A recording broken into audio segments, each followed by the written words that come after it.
Someone whose advice you would never take is controlling your decisions right now. You have rehearsed conversations for them, deleted posts for them, trimmed your ambitions down to a size they would approve of, and they have not thought about you once today. That is not weakness, and it is not vanity.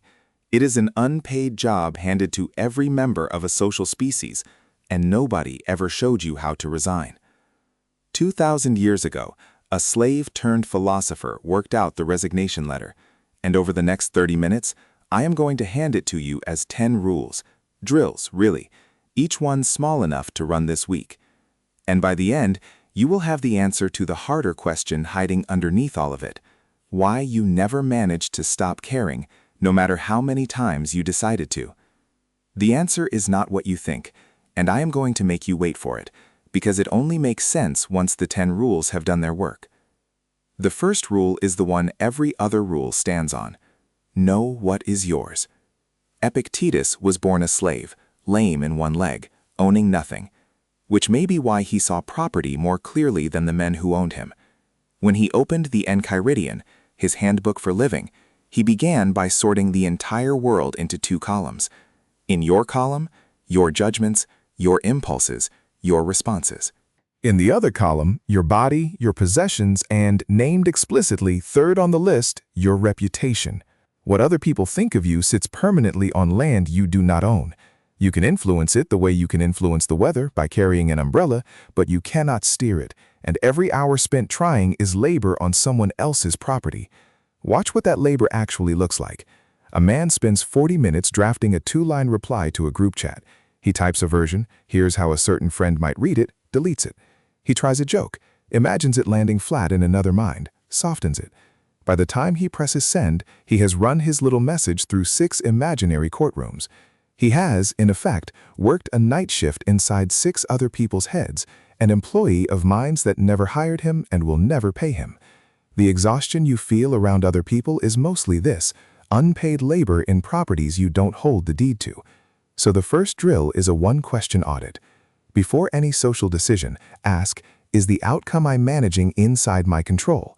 If the honest answer is their reaction, stop drafting. Send the true version. Let the reaction happen where it lives, on their property, not yours. But if their opinions were never yours to manage, why does it feel like everyone is watching? That feeling has been measured, and the measurement is embarrassing. The second rule: you are not the main character in anyone else's day. In 2000, the psychologist Thomas Gilovich ran an experiment at Cornell that deserves to be more famous than it is. Students were made to walk into a room full of strangers wearing a t-shirt with Barry Manilow's face on it, chosen carefully for maximum embarrassment. Afterward, each student estimated how many people had noticed the shirt. Their estimates were roughly double the truth.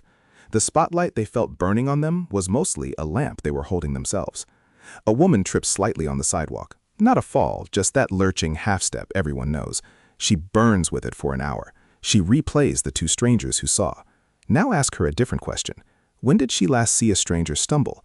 She was one of those 2 strangers for somebody, probably within the month, and she cannot summon a face, a street, a season, not even a vague memory, nothing at all. The prosecution she fears has no witnesses. It never files the paperwork. Court is not in session, and it never was. So when shame flares after a stumble, verbal or literal, run the inversion within the hour while the lesson is warm. Try to recall the last equivalent moment you witnessed in someone else. The blank you draw is the exact blank they will draw about you. Act on that arithmetic, not on the burn. Still, some opinions do deserve weight. Your mother's, maybe. A friend who has known you for 20 years and tells you the truth at cost to himself. The next rule is about how you tell those opinions apart from the noise, and the test is stricter than you would like. Audit the jury before you accept the verdict. Marcus Aurelius, ruling an empire from a war camp on the Danube, noticed a crooked piece of arithmetic in himself and everyone around him. We love ourselves more than we love other people, yet we value their opinion of us above our own. Read that twice, because it describes you this week. It is Meditations, Book 12, and 18 centuries have not dented it. Here is the same crookedness in modern currency. You would not let a stranger co-sign your mortgage.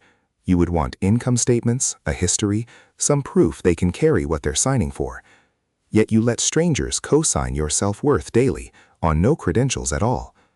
A man tries the drill and writes down every person whose disapproval he feared this week, a coworker he privately doesn't respect, a cousin he sees twice a year, and someone on the internet whose name is a cartoon frog. Reading the list back, he realizes he wouldn't ask a single one of them for directions, let alone direction. Why does the reflex fire so indiscriminately? The psychologist Mark Leary calls self-esteem a sociometer, a gauge our species evolved to track social acceptance back when exile meant death.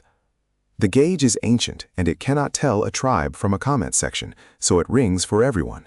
It must be filtered by hand. So write the actual list, 5 people whose judgment you would accept on how to live. Everyone else gets demoted from judge to whether, noticed, dressed for, never obeyed. Now, most people assume the next rule says, ignore insults. It does not. Stoics don't ignore insults. They do something more surgical. They relocate them. Rule 4. When someone insults you, find out where it is happening.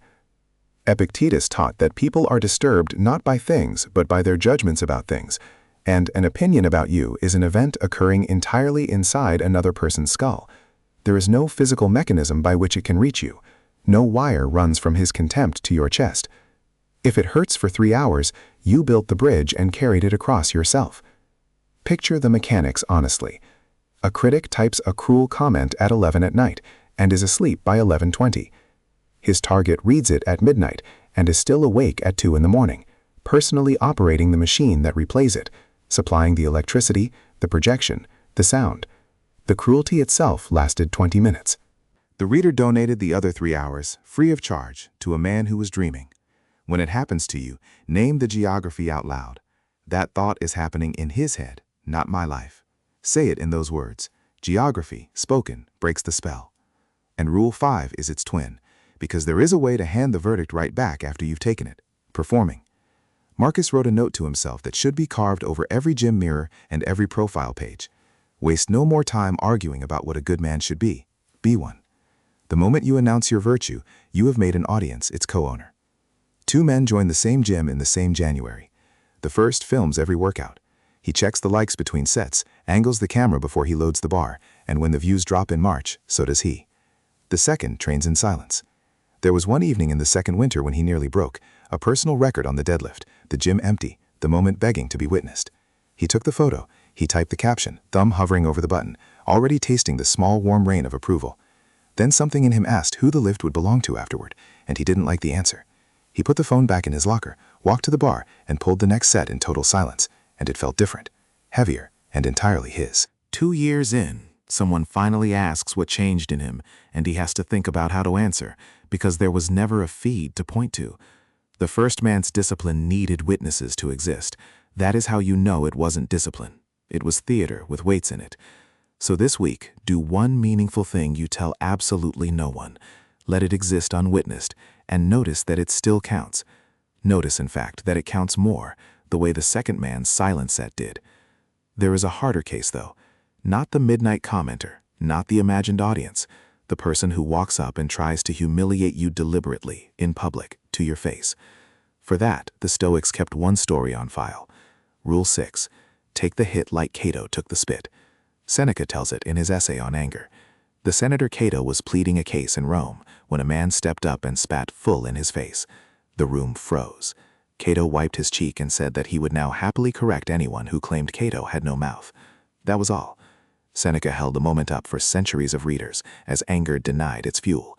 The spit carried information, all of it about the man who spat, his desperation, the emptiness of his argument, and Cato declined to file someone else's data under his own name. Modern psychology explains why the move works, and not just why it looks good. Reaction is reinforcement. A behavior that collects no reward extinguishes, which is exactly why a provocateur, starved of your flinch, escalates briefly and then quits.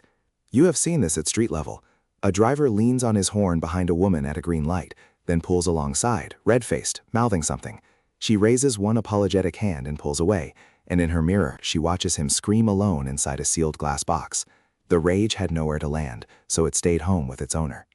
The drill is a return to center protocol, and it works in lives far quieter than a Roman forum. A teacher opens her inbox at lunch and finds a message from a parent, 2 paragraphs of heat with 1 fact buried inside. The field trip form really had gone out late. She reads it twice, the old flinch rising. Then she runs the sort. The fact is usable. The tone is not hers to keep. She replies in 1 sentence, fixing the form, signing off kindly, and deletes nothing dramatic. She simply doesn't answer the heat.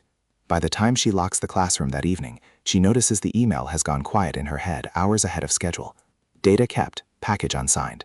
That is the whole protocol. Decide whether the criticism contains information you can use. If yes, keep the data and discard the tone. If no, it was never addressed to you. Don't sign for it. Now stop and look at where you are, because this is where the episode turns. Everything to this point has been defense: sorting, relocating, refusing delivery. 6 rules for surviving judgment when it comes to you. But the people who actually stop caring what others think don't get there by surviving. From here on, you stop waiting for disapproval to find you. You're learning to hunt it. Rule 7. Rehearse the disapproval before it arrives. The Stoics called the practice premeditatio malorum, previewing the feared thing on purpose. And Seneca gave Lucilius the reason it works in a single line: we suffer more in imagination than in reality. Judgment hurts most as an ambush. Dragged into daylight and walked through slowly, it shrinks to its actual size, which is almost always smaller than the shadow it cast. Walk it in real time. A woman has an idea for Thursday's meeting and can already feel herself deciding not to say it, so she runs the preview instead. Worst realistic case, 2 colleagues exchange a look, the idea dies in silence, and somebody mentions it at lunch. Then the second question, the one that does the actual work. And then what? By next Thursday, there is a new lunch topic. And then what? By next month, the moment doesn't exist in a single memory but hers. And then what? Life continues. -1 unspoken idea. She has just discovered that workplace disapproval has a half-life of about 4 days, and she has been pricing it like a life sentence. That mispricing, multiplied across a career, is where whole ambitions go. This is not ancient trivia wearing a toga. Albert Ellis, one of the founders of cognitive behavioral therapy, named Epictetus outright as the source of his method, and modern exposure therapy still works by the same mechanism: repeated, safe contact with the feared thing instead of avoidance. 20 centuries, 1 drill. So before any moment you're tempted to shrink from, state the worst realistic outcome in 1 concrete sentence. Then ask, and then what? 3 times. When the chain ends at life continues, and it will, proceed. The preview shrinks fears you can name. But there is a broader exhaustion the preview can't touch: the low, constant tax of trying to be acceptable to everyone at once. For that, Seneca had blunter advice. Rule 8. Shrink your audience on purpose. Seneca warned Lucilius about the crowd in letter after letter, and his argument was practical, not snobbish. The crowd's standards contradict each other, so satisfying them all is not difficult, it is impossible. Think of a chef ordered to season 1 dish for every palate in a 200-seat restaurant. More salt for this table, less for that one. Sweeter, sharper, milder. Obey every note and the dish converges on the only flavor that offends no one, which is no flavor at all. A person optimizing for universal approval becomes flavorless by the same recipe. Here is the recipe cooking in real time. A man writes songs in his spare room. Small, odd, honest songs, one of which turns on a strange chord in the bridge, the kind that shouldn't work and does. He posts them for years to a few hundred listeners and never reads the comments. Then one song travels, and he starts reading everything. Most of it is kind. But one night, under the song he loves most, a username, GhostNode77, someone he will never meet, whose face he will never see, has written a single sentence: "Whoever thought that chord at 2:14 was a good idea should stop writing music." He closes the laptop. He makes tea he doesn't drink, and at 1 in the morning he finds himself back at the desk with the project file open, cursor on the bridge, ready to sand the chord out.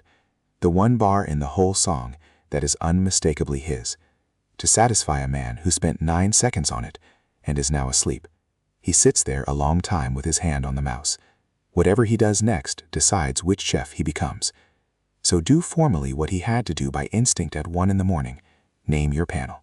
The 5 judges from Rule 3. They get a vote on your work and your life. Everyone else is hereby fired. And you can say the words. The crowd never had your address. Stop forwarding your mail.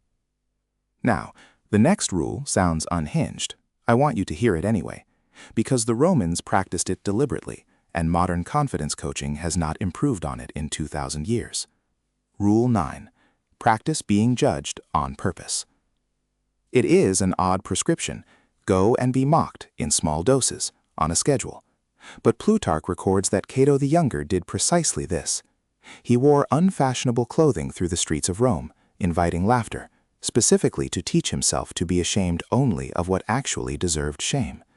History's first documented rejection tolerance training, run by a senator on himself. The modern version needs no toga. A man gives himself the assignment of asking for a discount at a coffee shop that offers none. His heart pounds out of all proportion to the stakes. He asks, he is refused, pleasantly, and the sky holds. No ovation and no execution, just a Tuesday. He walks out lighter than the occasion explains, and does it again the following week, and within 2 months he notices something the barista never knew she was part of. He can voice an unpopular opinion in a meeting without his pulse announcing it. She was the practice squad. The meeting was the season. And here is the part no one warns you about. When you finally measure the discomfort you have spent your whole life avoiding, it lasts seconds. Feared, it was infinite. Timed, it is a held breath. So schedule one small voluntary embarrassment this week, a mildly odd request, a question you're supposed to know the answer to, and log, honestly, how long the burn takes to fade. The number will insult the years you gave it. 9 rules. Most of us could stop here and live noticeably freer. But there is one more, and it outranks the rest, because it is not a drill, it is a solvent, and it dissolves every audience at once. Rule 10. Run the deathbed audit. Marcus Aurelius returned to one meditation more than any other, that the celebrated and their celebrators arrive at the same silence, that even the longest fame is brief, that the applauding hands and the pointing fingers belong to people who are, all of them, temporary. Every opinion of you is held in a perishable mind, including the ones you have been serving. An old woman is clearing out her late mother's house, and in the bedroom she finds the drawer everyone eventually finds. Silk scarves still folded in tissue, stationery never written on, a dress with the tag still attached.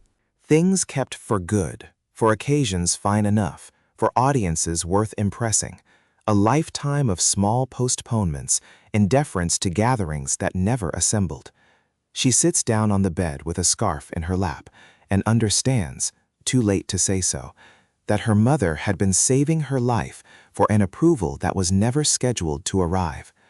Every ambition you have deferred for fear of judgment is a scarf in that drawer, and the people whose verdicts you are saving it for will not attend your funeral thinking about the risk you didn't take in 2026. Most of them will not attend at all.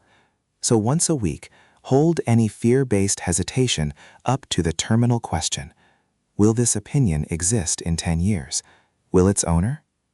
Let the honest answer authorize the action, and then take the action within 24 hours before the reflex grows back.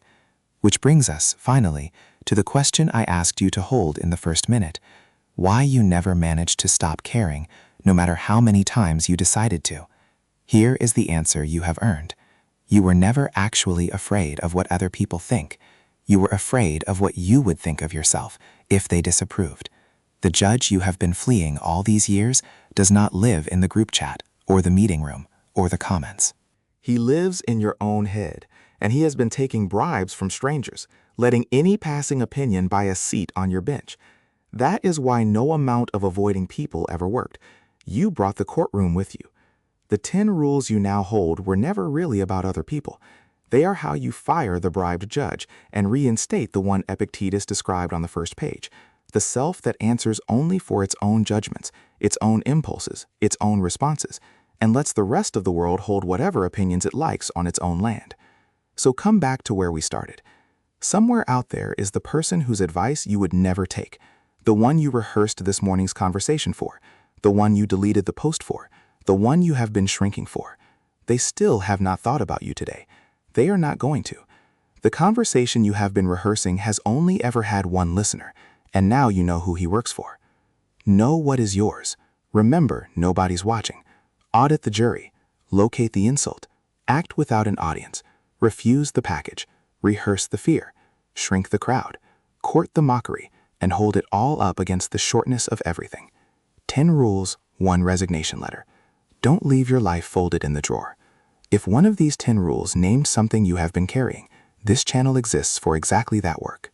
Subscribe, and next Thursday we train the next skill. But tonight, before any of that, take the thing you have been rehearsing and postponing, the message, the ask, the idea, and do it without consulting a single imaginary courtroom, quietly, once, and notice whose life it suddenly is.